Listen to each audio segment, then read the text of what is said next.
Okay, everyone, grab your seats. It's 8:30 p.m. My name's Ron. I'm an alcoholic. I was doing a couple quick announcements. I guess you guys are familiar. We have a Facebook page. It's really important. Keeps us all connected, not only to this group, but all other groups around. If you have any events going on, please post them in there, share them in there. We have our YouTube page now. You can go up there. Speakers are posted. It's really a beautiful way to share this message with other people. And in fact, one of the guys that does the work on these, he's actually categorizing the women in one category, so women can go right there and not have to listen to the dudes or whatever that is, and vice versa. Anyway, what else I got to do? Our sister group is a big book study Thursday night. Meets right over here in Bachway, 7:30 p.m. every Thursday. If you're out and about, if you like big books, if you like to recover, I always say we go an hour without a complaint or a profanity. It's pretty cool. We talk big book and recovery only. And if you're struggling and you've never been to a meeting like that, give it a try. Come over and see us. And we get there an hour early. We sit there. We solve all the world problems before the meeting. So if you got world problems, come see us. We have a lot of fun. Anyway, Nick's going to come up here and share. Let's have some fun tonight. Thanks.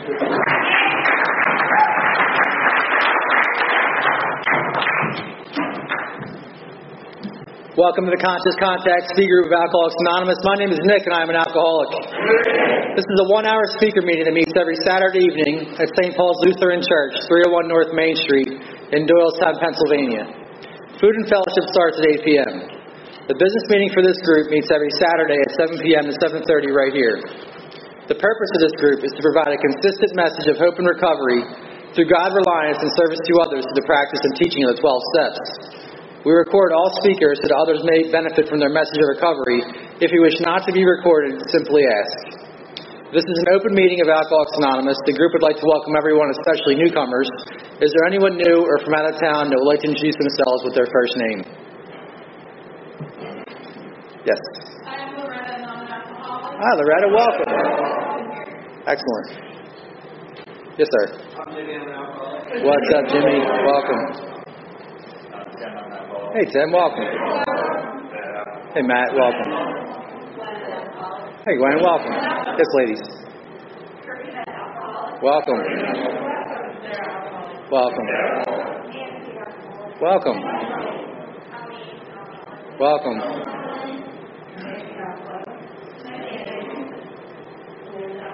Hi, Amanda, welcome. All right, and welcome to everybody. The Conscious Contact Speaker Group encourages sponsorship. Would anyone with working knowledge of 12 steps and is willing to sponsor, please raise your hands. Are there any announcements for the good of AA? Yes, sir. Thanks, Nick. My name's Andrew. Hey, Andrew. I'm a home group member at Landville Legacy Group. We meet Tuesday nights, 9 p.m. in Landville, New Jersey. I'm going to meet if anybody's interested in supporting this group that just reopened. Please come see me at the gate. Thank you. Yes. There's a new meeting starting on Zoom Tuesday morning, 10 o'clock for 1 hour, and it's the history of AA. We're going to start with Dr. Bob and the good old timers, and we're going to go through the book, and we're going to use conference-approved literature to study the history of AA. Very cool. Thank you. Yes, sir. Dave Alcoholic. No, Dave. So we're in possibility of losing one of our AA historical sites. The Wilson House in East Dorset, Vermont, which is where Bill Wilson was born and raised as a child, has been really in financial hardship because of COVID. They rely on its bed and breakfast, and they rely on conferences and things, and a lot of it's been shut down. We don't want to lose that. So if anybody's interested, you can come and see me, or you can just go to wilsonhouse.org. You can make donations there.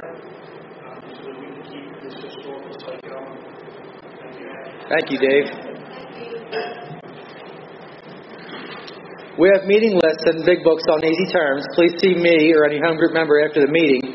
If you cannot afford a big book, the Conscious Contact Speaker Group will give you one at no charge. Anyone willing to make donations for the purchase of big book and CDs to help those who can't afford them can put donations in the jar on a table marked Big Book and CD Donations. If you'd like a CD of any speaker, past or present, please see me or any home group member before or after the meeting, and they are available free of charge. And now with that, I have Sherry to come up and read the AA preamble.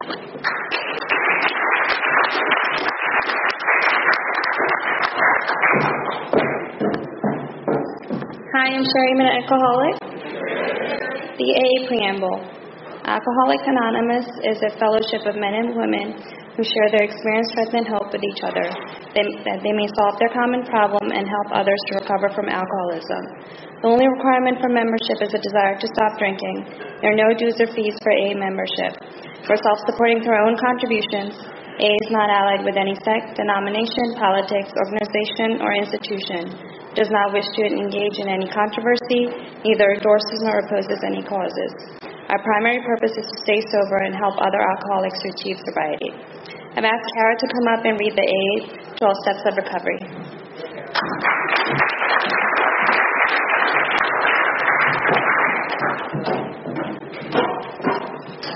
Hello, everybody. My name is Kara. I'm an alcoholic.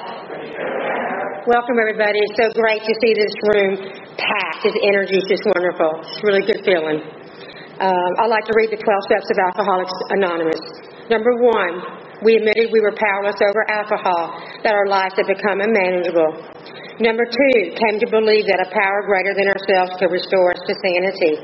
Number 3, made a decision to turn our will and our lives over to the care of God as He understood Him.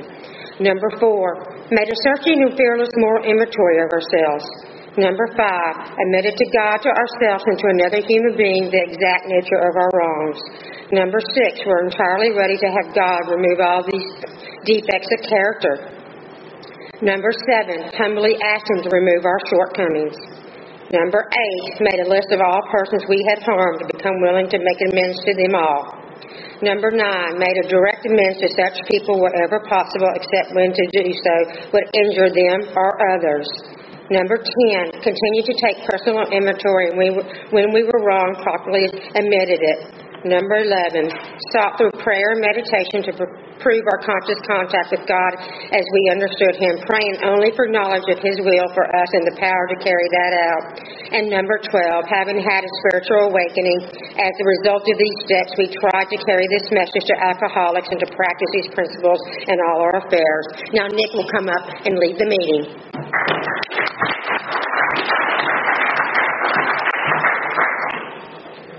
The seventh tradition. Every AA group ought to be fully self-supporting, declining outside contributions. At this time, we'd like to pass the baskets.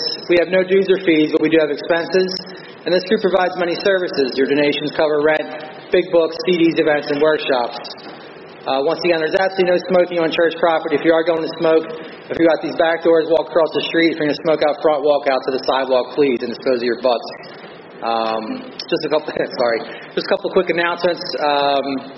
We have the CDs are on the back table back there. Help yourself to those. Anybody would like those, they are free for the taking. And we have our Conscious Contact hoodies available. They are free with a $20 donation. All right. And I'd just like to make a quick announcement. It's wonderful to see so many people here. Please spread the word. We are open. And it's just wonderful to see this room full again. This place is to be packed to the gills. And it's just great to see so many people here. So thank you. And spread the word. And now to introduce our speaker, a good friend of the Conscious Contact C group, Rogan O from New Jersey.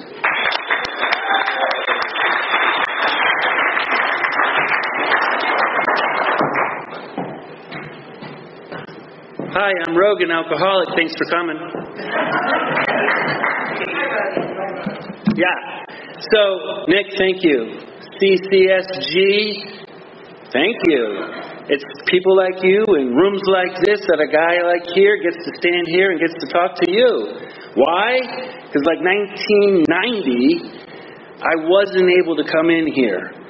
I wasn't fit mentally, physically, or spiritually to walk through these doors and say I need help.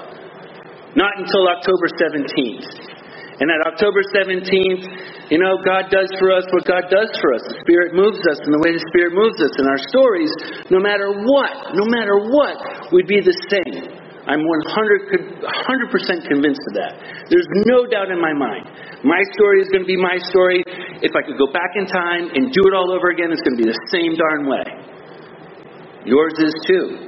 And what that story is that somewhere, whatever that magic date and number and time was for you guys, for me, October 17th, 1990, I said those words. I was humbled.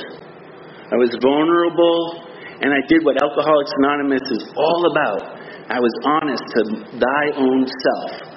Please, I can't do this anymore. I'm done.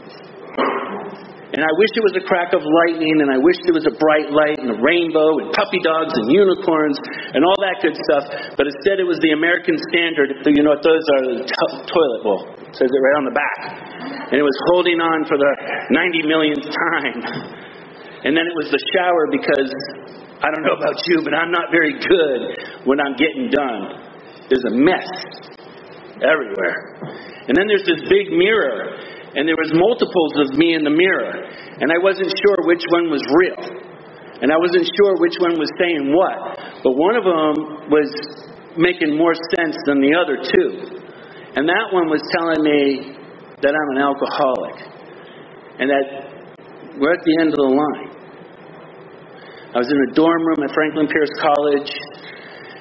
It gets rough and it gets blurry, but I can tell you, like, the last 3.5 weeks between Rogan O'Donnell is my last name. I'm a good Irish guy.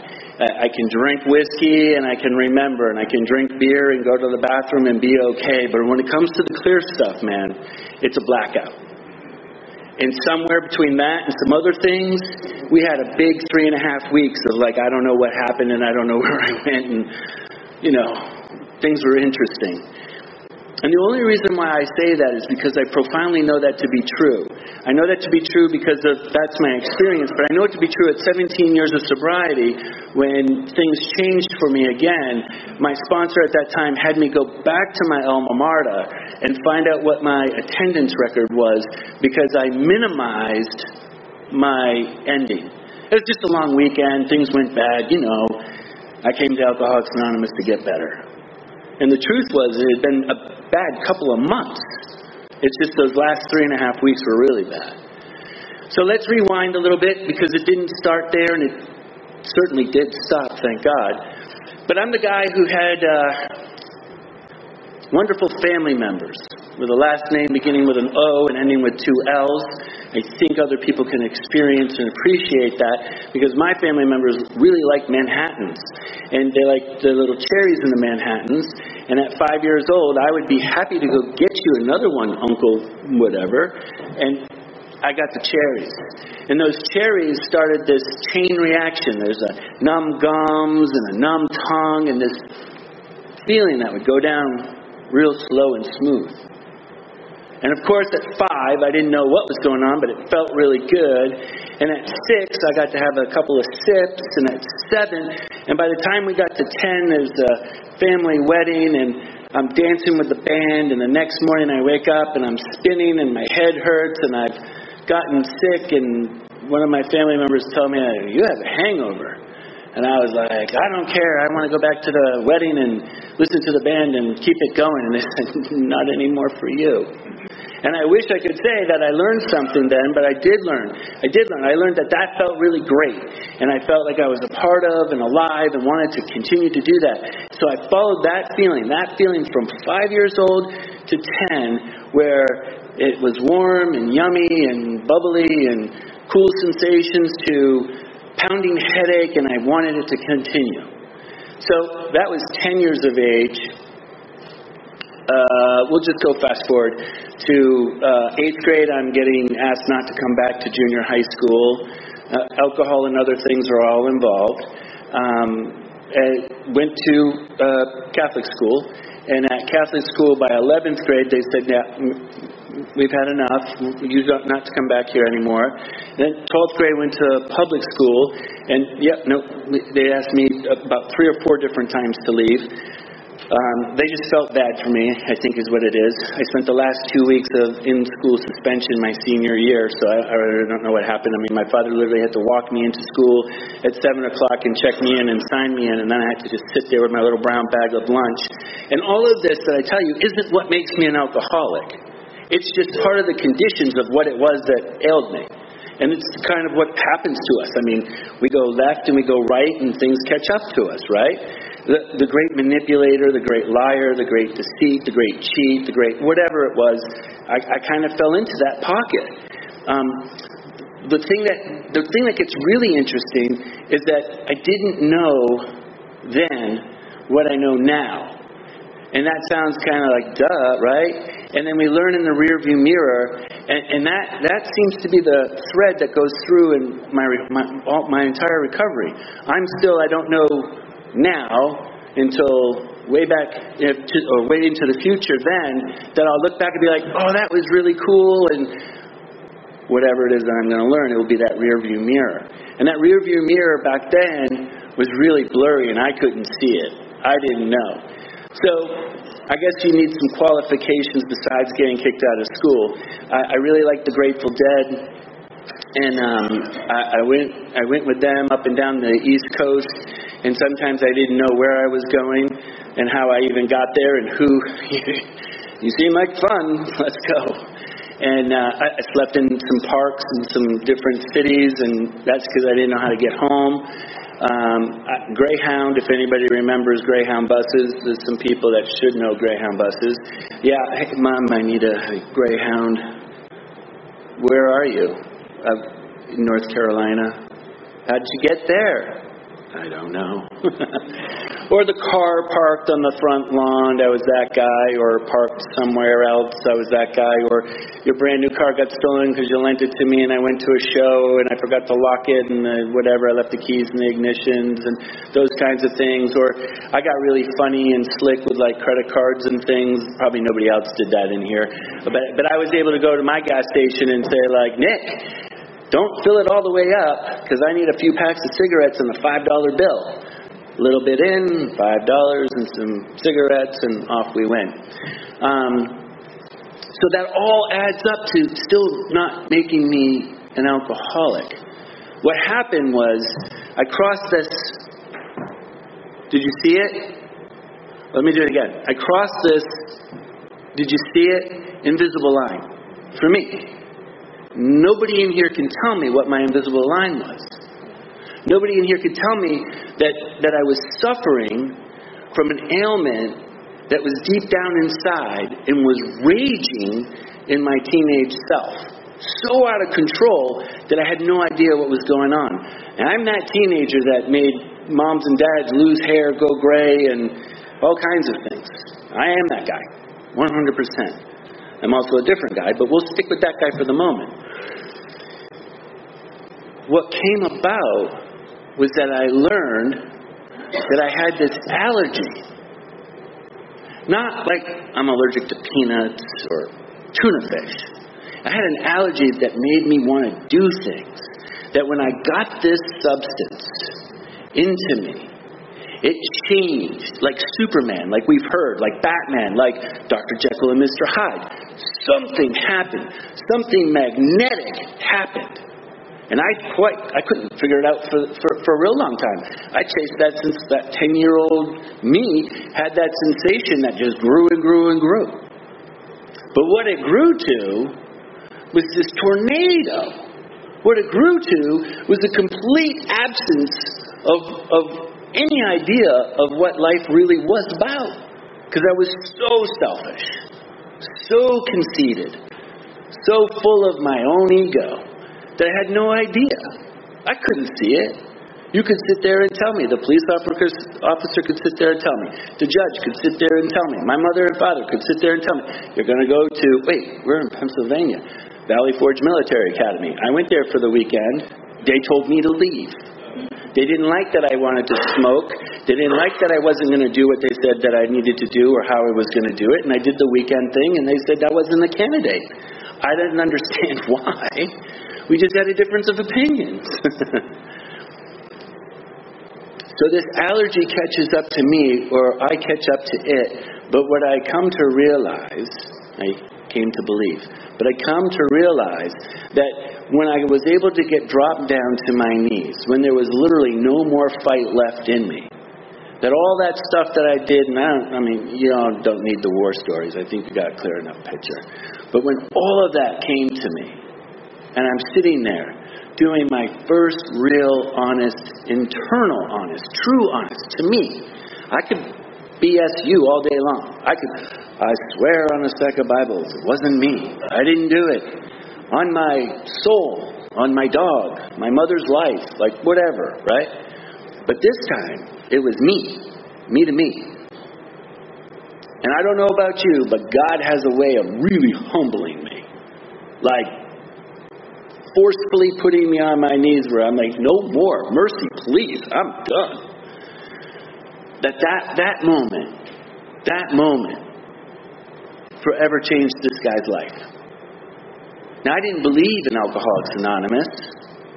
I tried at 16, didn't work. 17. Notice what I'm saying. It didn't work. I didn't work. You guys were doing just fine, just for the record. But I wasn't there yet, right? And how many times we see people coming in and out of the doors, and we think they're there, but for them, they're just not there yet. But we keep the doors open here. We keep the doors open here no matter what. Because there's going to be the day when they're going to come here, and they're going to need us. Just like I did. So I keep coming, 16, 17, 18, and I did the shuffle. I did the, Mom, I'll go to AA. Just for the record, I break her anonymity. Mom celebrates this year 45 years of sobriety. Yeah, pretty cool. And so I grew up with a lot of aunties and uncles of AA and Al-Anon. So life was a real, we can plug in many different colorful words, just in the spirit of funny words, right? Because it was really interesting. I would go upstairs, go to bed, and be doing my thing, walk the dog. You know the story, right? And you lay your head on the pillow, and it's, what the? And you pull out, and it's. I didn't know it was a big book. It just said Alcoholics Anonymous on it, and I'm like, they're funny people. Or you go downstairs to get the towel, and there's the, are you an alcoholic? And the 44 questions for those that remember those pamphlets. And I'm like, am I? Somebody left this for you, Mom. Or you go turn on the shower and you go in there to turn, and there's another pamphlet there and it says one day at a time, and then it gives you a little story, and you're like, what the heck is this? Or there's always one day at a time little books, little pamphlets. I know Bill sees it. I got to see a lot of. Bill sees it back then. I mean, I want to say it was orange and white, the cover of it. It was a bright book. You couldn't miss it. So anyways, I grew up with AA. My mom would go to a Friday night meeting in Winterport, Maine at 8 o'clock, and she wouldn't come home until 11 o'clock. I mean, that was like clockwork. And when we moved to New Jersey, I lived in Westfield, I knew her meeting schedule and what she was doing. I knew when Dad was going to Al-Anon. I knew what was going on. So my parents were in tune, and they had a clue.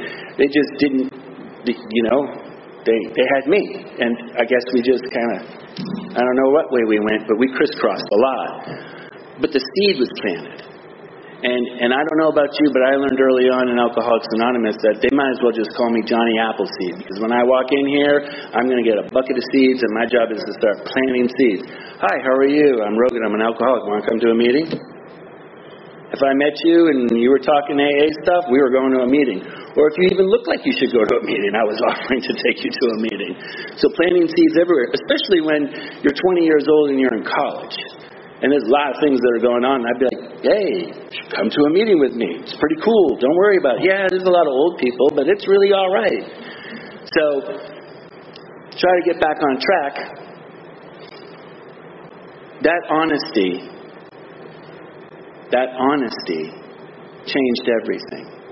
That honesty today changes everything. And that honesty, like Johnny Appleseed, has been nurtured and grown because of Alcoholics Anonymous. Our lovely 12 traditions, but more importantly, our 12 steps, not saying they're not important, but for me in this part of the story, more importantly, those 12 steps flourished inside of me. I was very lucky. In Ringe, New Hampshire, Franklin Pierce College, they actually had a bunch of guys that had the ability to go to the deans and the president and sanction to get this farmhouse that was called Serenity Hill. Listen, God's doing for me at this point in time what I could never do myself. If you ever want to have God conversations with me, I can show you how God exists that quickly and for 31 years straight.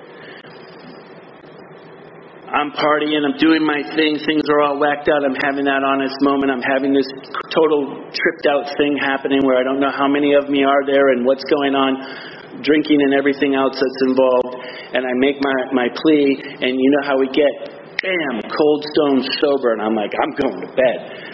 Hadn't been in my dorm room for quite some time, and there was my bed, and I went to bed, and the next thing I know, I'm waking up to a knock on the door, and I open the door, and remember, I'm a freshman in college. Well, not that you would remember, but I'm a freshman in college, and there are these two guys that are standing in my doorway, and one of them was the upperclassman who walked me around. Unbeknownst to me, my mother had asked if there was any 12-step people that are in recovery and put that guy connected to me.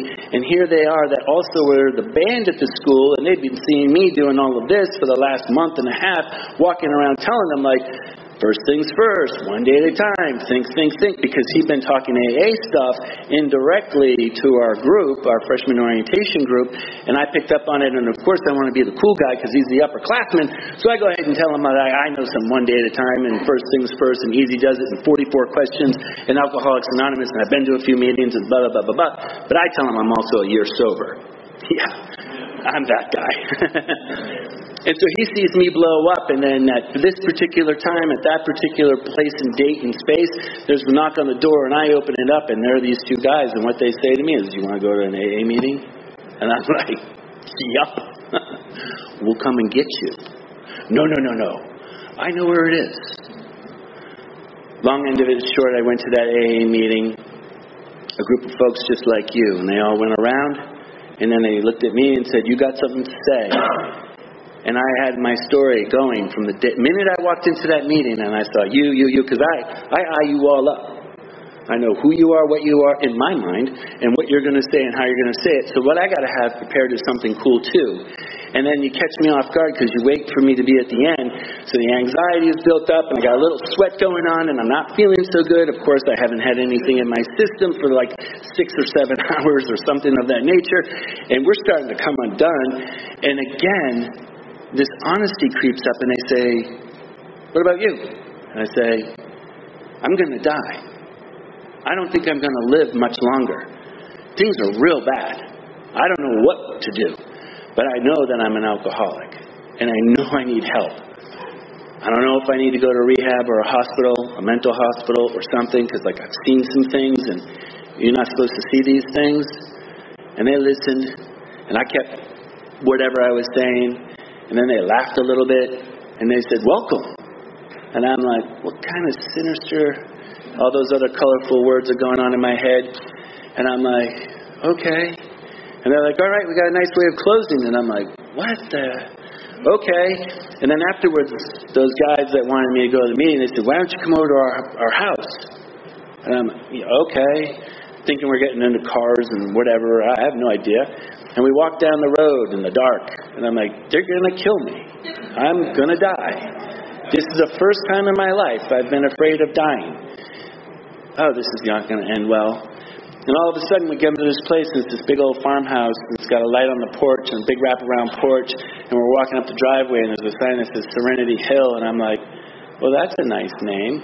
And then they bring me inside, and we hang out, and it's video games and cigarettes and caffeine and pizzas and stuff, and we start talking AA stuff, and these guys are my age. They're 22 and 23 and 21, and not only that, but there wasn't just 2 of them, there's 6 of them. And then they all started telling the same story that I was telling. And they all come from similar towns and have similar problems with their parents and schools, and I'm like, whoa! And I'm getting this feeling. And I'm like, what the heck? Where'd you guys come from?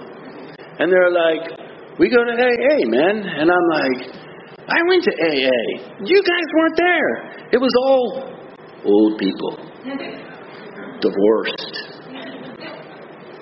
Kids. Jobs. And they're like, no. You got to get with the young people. And I'm like, the young people? That's when I caught my first real resentment. They said, "You want to stay over?" And I was like a sleepover. And they're like, "Yeah." And I'm like, "Yeah, sure, that's cool. Where?" And they're like, "Oh, come with us." And we go outside on that big, huge round porch, right? That says Serenity Hill, and there's a couch. And there's a sleeping bag that one of them throws over at me and says, "We'll see you in the morning." And they walk in, and they both lock the door, and they shut the blinds to the windows. And I'm like, There's a lot of colorful words going on at that present point in time. This is October 18th, I think, 17th, in Ringe, New Hampshire. It's cold. And not only that, but like, I'm not fit well right now. And you know what I did? I curled up in that sleeping bag and I slept on that couch. And then I woke up and they were standing there smoking cigarettes, drinking coffee with the sun up. And they're like, we were wondering if you were going to wake up today. And I'm going, yes, I am. Like, it was a surprise to me. But that was my first resentment. And I learned about that later because why did I have to sleep on the couch? Here's the rest of the story really quickly. Later, I come down the line. They invite me inside the house and I get to sleep on the couch inside. And then a little bit longer, they say, oh, we have a guest room with 2 beds. You could stay in this room.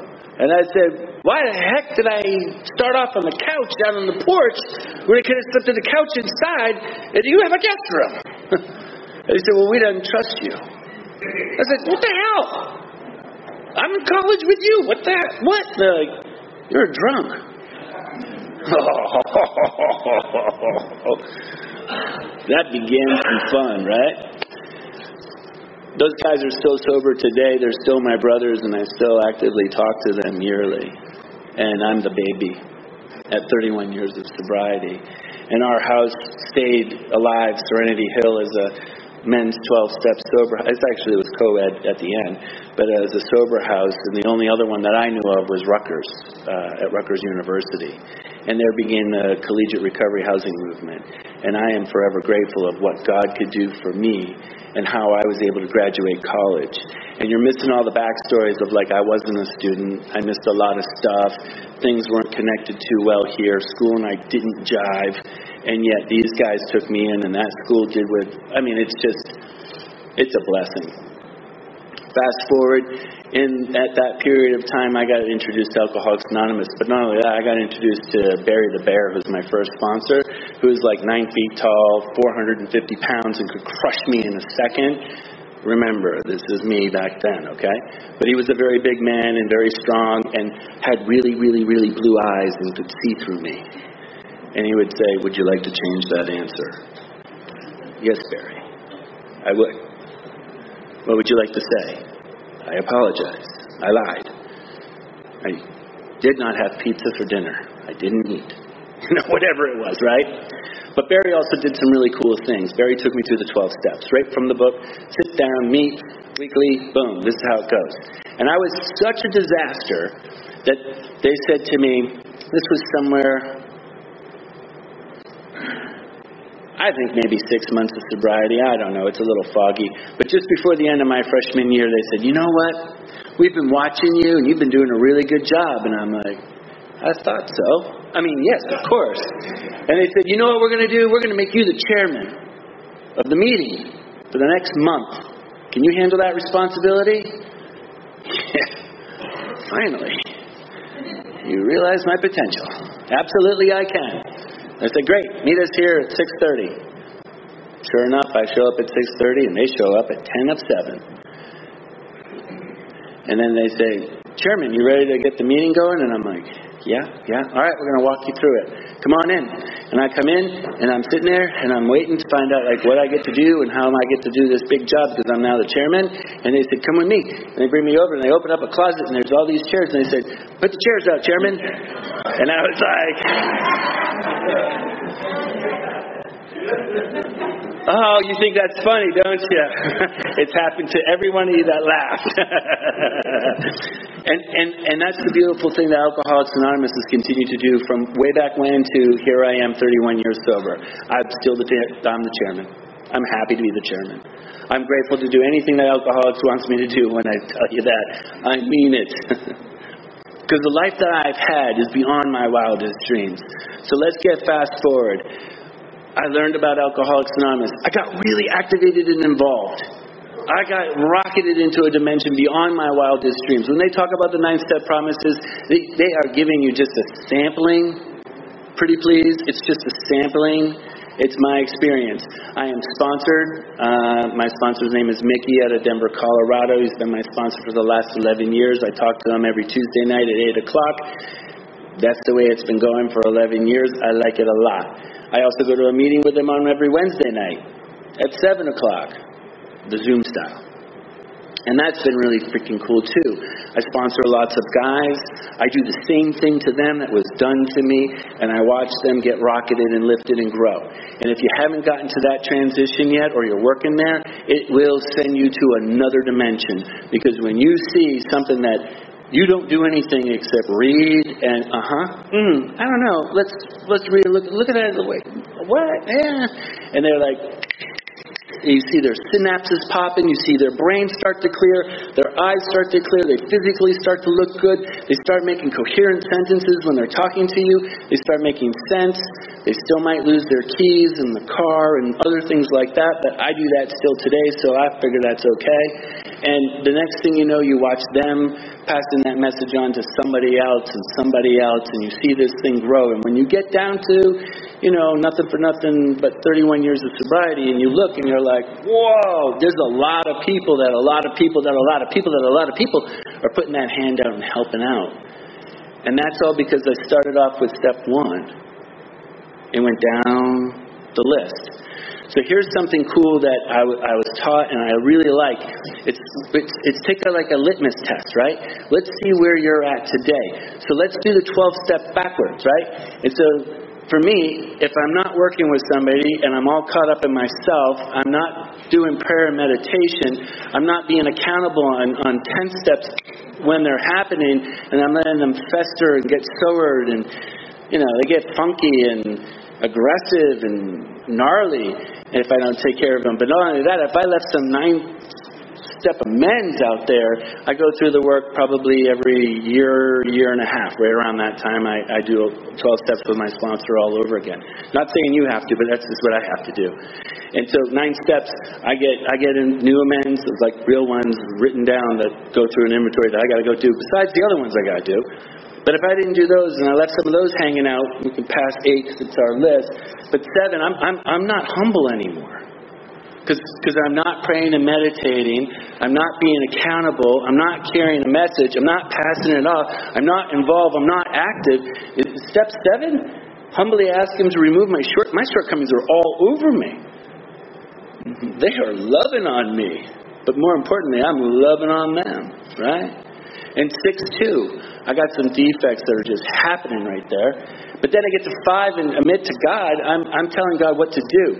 I have prayers that say, if you could do this for me, God, we could make a deal. Right? Or I'm doing these other kinds of prayers, which I never really thought of it this way. God, if you could guide me, give me direction. I'm already telling God what to do with me. Guide me and give me direction. I never thought that was a bad thing to be like, God, please guide me and give me direction. I'm telling God what to do with me. What I'm supposed to be doing is like, here I am, and the wind blows, and, okay, I guess I was supposed to be over here, right? I'm learning. But then 4, I'm not making a search and inferiority inventory if I'm not doing step 10. There's no accountability. So 3, a decision to turn my will over. I'm in me, going backwards. So then I can literally leapfrog to step 1 and find out where am I being powerless and unmanageable currently in my life right now. I don't have to wait for you to tell me this. I know when I'm getting funky. I get stinky. Really, I do. My attitude, my eating habits change, my behaviors change. I get a little short and testy, a little grumpy, a little like, whatever, right? And I know right off the bat that I need to check me out. To check it out. I also know right off the bat that there's the first word in that first step that says we. And that means I don't need to check me out. It means I need to go to you to get checked out. And so that all goes back to like what you guys do right here. Unity and fellowship and service. By being able to come and hang out and make some acquaintances or friends or something. I mean, I don't know about you guys, but I'm the kind of guy that like the stranger on the bus. I go to lots of AA meetings all over the country. And, hey, what's up, man? How's it going? Boom. Can I hit something on you? Like, I need some little like direction. Great, let's rock. That's how I can take care of me. Guess what? I have people do that to me too. I really like it. I get it. I'm like, you got me. Sitting down, listening. Go. Right? So I'll do the 12 steps backwards to give a check on me. And it really jumps me back right to step 1, where then I can see that I'm powerless and unmanageable and I'm trying to do the show. Selfish and self-centered. I'm relying on Rogan instead of on God. And that's where everything changes, because then my honesty is out the window. Out the window. And it's the thing that brought me here. So once I lose my honesty, I'm out there somewhere. And guys, I've really worked a lot in the recovery space in lots of different ways. And I've sponsored lots of guys. And I can tell you that if you really get involved with this stuff, it's kind of like you get like clairvoyance or ESP or something. Like you can tell when a guy is going down the wrong way. Hey man, it's going to blow up at the end. We're here for you. Come on, don't do it. And then it's like, and you watch them blow up and you're like, oh man. And you wish there was more you could do, right? And you wish you like waving flags and jumping up and down and going crazy. I mean, I've done a lot of stuff to try to help folks, right? Because a lot of people did a lot of stuff to help me, and yet there's nothing you can do for that person, whatever they got to go ahead and do. But you can see your own self doing that too. And for me, it's that honesty. Once I get caught up in self-reliance, it's gonna get interesting. And I'm not talking about honesty where I'm lying to you, like I got up at 5 o'clock and I got up at 8. I'm not talking about lie. I'm not telling you like I'm married to 3 women. Like I'm not making up lies. I'm lying to my inner self, to my core, and I've pushed God out, and I spiritually start decaying. See, we can see physical. I come up here and, hi! You're going to be like, yo, man is whacked, right? Or if I'm like itching and scratching and flipping and bicking and I'm not making any sense, hopefully I'm making some sense tonight. But if I'm talking a mile a minute, I'm all over the place, it's like this guy, man, something's going on with this guy. But check me spiritually. I can sit up here and do a really good, I look good. Right? Yes. Now, you're going to be able to tell spiritually if I'm off? Oh, heck no. But maybe. Not unless you are that person who will come up and give me a little challenge, ask me a few questions, get in my space. That's what we do really well here in Alcoholics Anonymous when we're helping somebody else. We make them a little uncomfortable. I do, anyways. And I make them uncomfortable by asking them, like, really simple questions, like, how are you really doing? And the minute I see the, whatever, I'm like, no, I'm talking about, like, inside. How are you doing? Because me, this COVID thing has been a little bit of a disaster. It's really kind of ruffled some feathers on all kinds of fronts and all kinds of ends, and it's changed my Alcoholics Anonymous the way I've known it for a really long time, and it really kind of like warped me out for a while. And I don't know about you, but going to Zoom meetings is like, ooh, right? And that's part of my truth. The other part of my truth is I've become a little lazy. I like Zoom meetings. You want to know why I like Zoom meetings? Because you don't have to see me and I'm just listening while I'm cooking. Or I'm watching TV. Or I'm, picking my toenails or something, right? Petting my dog. Whatever I'm doing. And I'm not presently active inside a group. And there's this distance that happens. Now, I got sober 31 years ago. There was no damn Zoom, okay? We smoked in meetings, for goodness sake. I cleaned ashtrays like you wouldn't believe, and I also used to smoke, if you can believe that. And when all of that stuff has changed over time, like, I'm a really sensitive guy. I don't know about anybody else in here, but like if you change things on me, I don't know if I'm going to really like that too much, right? Like, I gotta have to complain to Nick, like, Nick, they won't let us smoke in the meeting anymore. Like, what's that? We gotta go smoke 50 feet away from the door. That's just ridiculous. I really don't smoke. But you follow what I'm trying to say. So this Zoom stuff has been really interesting, and I've seen a lot of unfortunates happen. And some of those unfortunates never will come back. And it really breaks my heart. And it really hurts. But I've also seen some unbelievable things. Zoom babies. Did you hear me? Zoom babies. I'm not going to get a reaction on that. Alcoholics Anonymous has Zoom babies. They've never been to a live Alcoholics Anonymous meeting. A lot of colorful words go off on my head with that. I'm like, wow, you really missing out. It's like somebody wanting to go to the Grateful Dead that never got to see Jerry Garcia. Like, not the same, right? So, I know. So, Alcoholics Anonymous has changed, and I had nothing to do with it. Nothing to do with it. But yet I still stay the same. I still stay connected. I still stay active. I still stay involved. I still ask for help more than I did before because I'm not seeing you as much as I once did, when it was getting weird. And the thing that I heard up here was like, can you feel the energy in this room? Look, it's getting full again. Not so many empty seats, more filled seats. And we're survivors. We're alive. I mean, I don't know about you, but on a Saturday night in January, what the heck is this?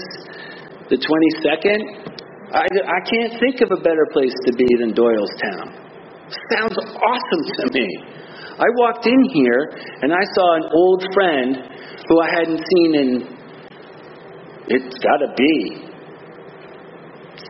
6-7 years easily. And I hung with this guy for a few years hard in a row, and then they got to go, blah, blah, blah, life happens. And so altogether, it's been like easily a decade, right? And I'm up here getting some schooling, and all of a sudden he shows up out of nowhere, and I'm like, my Lord, wow. That's what Alcoholics Anonymous does to us. It connects us like links in a chain. And if we continue to work on that spiritual connection within ourselves, that link in the chain continues to get strong enough that a cat can come up here that I haven't seen in over a decade, and I'm giving him a hug saying, like, I've missed you, brother. What's up? And we pick up like we left off. And there'll be catch-up we get to do. Maybe some mustard and some hot dogs later or something, I don't know. Right? That's Alcoholics Anonymous. That's the power of God. That's the spirit that moves within us and flows. Because together we do things that nobody can do.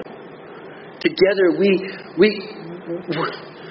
man, the miracles are beyond words. We get to experience life and know that it's okay. I've made all of my mistakes in Alcoholics, not all. A lot of my mistakes in Alcoholics Anonymous. I came in at the age of 19. A couple months later, I turned 20. I've never had a legal drink. Never. Did I say never? Sam Adams came out and I was like, boy, I really want to know what that tastes like. Never had a Sam Adams. But here's the other part. I've made all my mistakes in here in front of folks like you. I didn't know how to do things, we'll call it appropriately, for lack of a better word, right? My first sponsor, Barry the Bear, would tell me when I called on the phone, I would have to say, hello, this is Rogan and I'm calling for Barry. Is he available, please? And then I'd have to wait. And whoever answered the phone, even if it was Barry, he would say, hello, Rogan, this is Barry. And then I was to say, is this a good time to talk?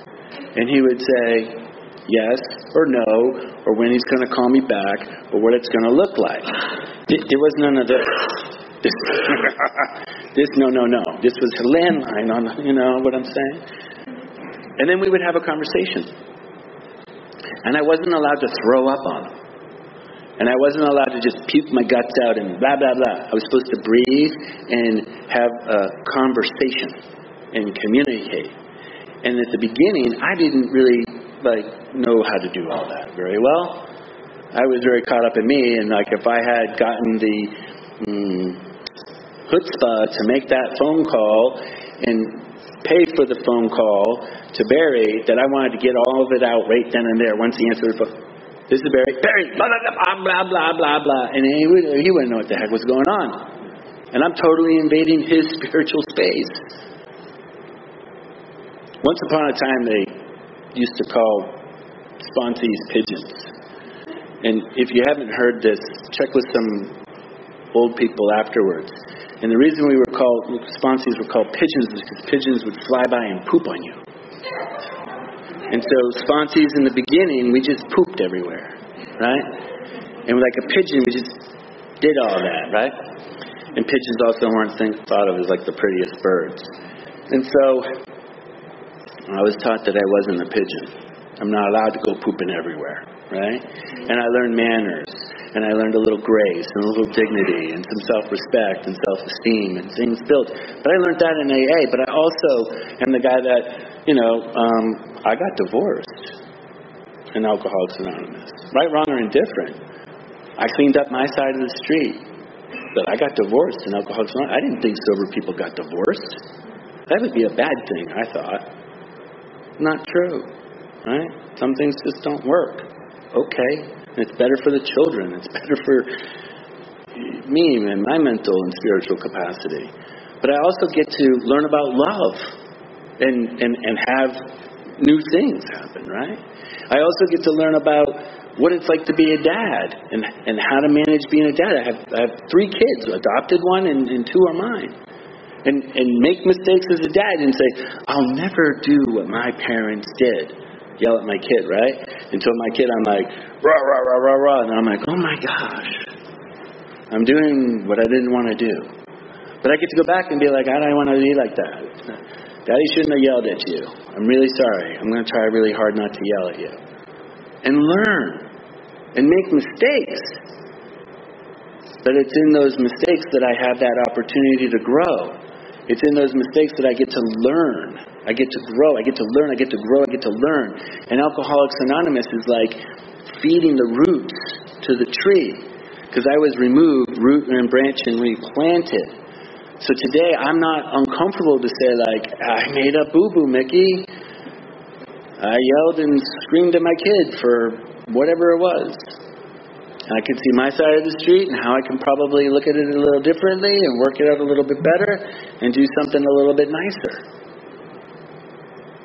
Or I know this one. When I'm really hot because of something they've done, we're going to talk about it tomorrow. Because it's going to get bad. Now, you wouldn't think that has something to do with Alcoholics Anonymous. But let me tell you what. For this guy, it has everything to do with Alcoholics Anonymous. Being a good guy.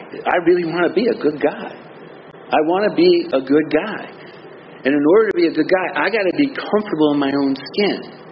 And the way I got comfortable in my own skin is by those 12 steps and by hanging out with people like you.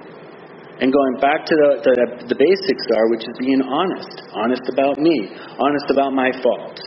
Honest about real life.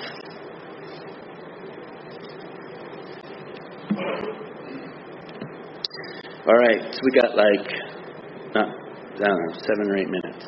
6 minutes, 7 minutes. Sobriety is also really tough. I watched my dad pass away about a year ago. Not even a year ago. And it's probably the hardest thing I ever saw happen. He died of cancer, and he had it throughout his whole body. And I was really mad at God. I've been resentful at God a lot in 31 years of sobriety. I was really mad at God for this one because the ending was just brutal. And I didn't think anybody like him deserved anything like that.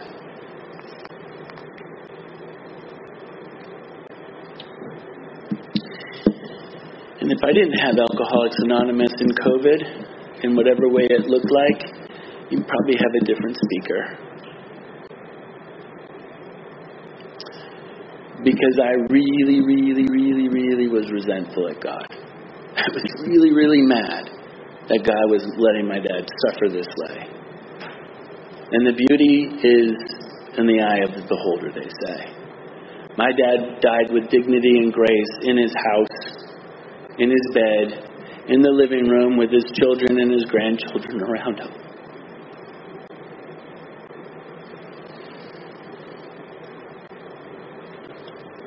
And it took a minute to realize that God let that happen. Because he could have been in the hospital, and we wouldn't have been able to see him, and we wouldn't have been able to be there for him and loving him out the way he loved us in.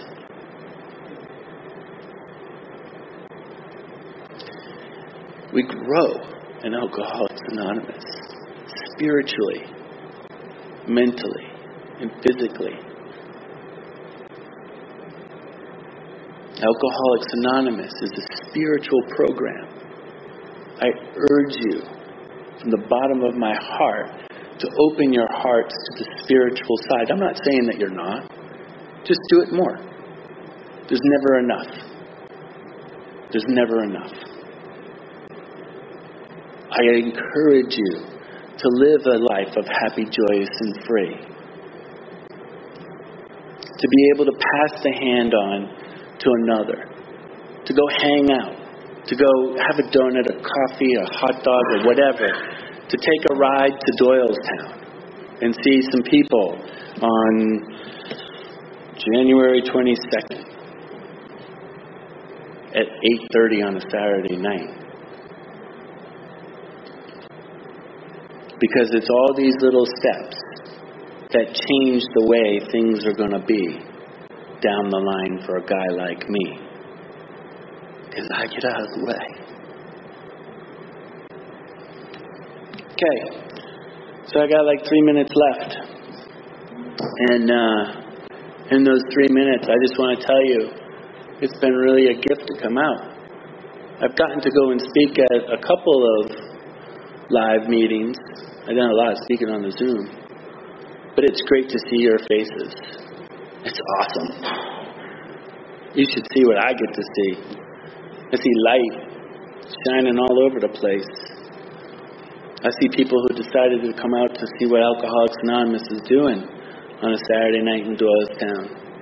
Smiling, laughing, giggling, nodding heads, bebopping, and all that stuff.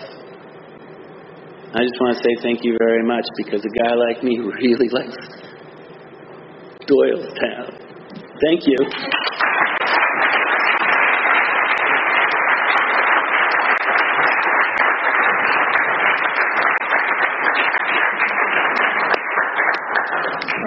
Great talk. Thank you, Rogan. Let's thank Rogan one more time.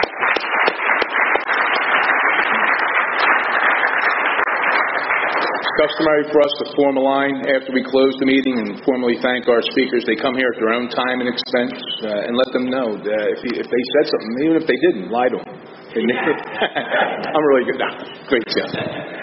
Our chairman has actually got the flu, so we're gonna. If you want to be voluntary chairman, you can help us put these chairs away on the rack, not the ones at the table. They just stay there. Don't forget the meeting after the meeting. Stay with us and talk and spend some time. We got a nice way of closing. If you care to join us, we'll end with the Lord's Prayer. Take a moment of silence. Do with it what you like, and if you care to join us, you can. Our Father, who art in heaven, hallowed be thy name. Thy kingdom come, thy will be done, on earth as it is in heaven. Give us this day our daily bread, and forgive us our trespasses, as we forgive those who trespass against us. Lead us not into temptation, but deliver us from evil. For thine is the kingdom, power, and glory, forever and ever. Amen. Keep coming back. Good job.